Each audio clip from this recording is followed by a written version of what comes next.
వాహనం కొన్నాక 15 ఏళ్ళు అయితే అమ్మేయాల్సిందే. కొత్తది కొనుక్కోవాల్సిందే. లేదా రీప్లేస్ చేసుకోవాల్సిందే. లేకపోతే గనక ప్రతి ఏడాది వాయించి వదిలిపెడతదట.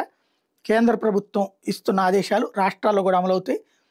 వాహనం ఫిట్‌గానే ఉంది. 15 ఏళ్ళు దాటినా ధీమాగా రోడ్లపై తిప్పుతానంటే ఇక మీద భారీ ఫీజులు కట్టాల్సిందే. కేంద్రం తాజా నిర్ణయంతో వయసు మళ్లిన వాహనాలను రోడ్లపై తిప్పాలంటే మోయలేని భారమే కాబోతుంది. ఇప్పటిదాకా ఉన్న వాహనాల ఫిట్‌నెస్ పరీక్ష ఫీజుతో పాటు సర్టిఫికేట్ ఛార్జీ, జీఎస్టీ అన్నీ కలిపి ఆటోమేటిక్ టెస్టింగ్ సెంటర్‌లో వసూలు చేస్తున్నారు. 4 చక్రాల వాహనాలు, క్యాబ్‌లు 15 ఏళ్ల వరకు ఫిట్‌నెస్ ఫీజు రూ. 944 ఉంటే 15 ఏళ్ళు దాటితే ఏడాదికి 5,310 కట్టాలంట. 15 ఏళ్లకి 944 నుంచి ఆ తర్వాత అయితే గనక 5,310 ఏడాదికి కట్టాలట. 20 ఏళ్ళు దాటిన వాటికైతే రూ. 10,620 కట్టాలట. ఇదే 4 వీలర్స్‌ది అయితే ఎల్ఎంవి కార్లకి 15 ఏళ్ల వరకు రూ. 944 అయితే ఆ తర్వాత ఏడాదికి రూ. 10,030 కట్టాలట.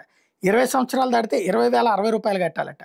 సరుకు రవాణాకు ఉపయోగించే ఎంజీవీలు మధ్యస్థ సరుకు వాహనాలకి 10 ఏళ్ల దాకా 1,416 ఉంటే, 13 ఏళ్ల దాకా 2,360 ఉంటే, 15 ఏళ్ల దాకా 7,080 ఉంటే, 15-20 ఏళ్ల మధ్యలో ఏటా 13,384 కట్టాలంట.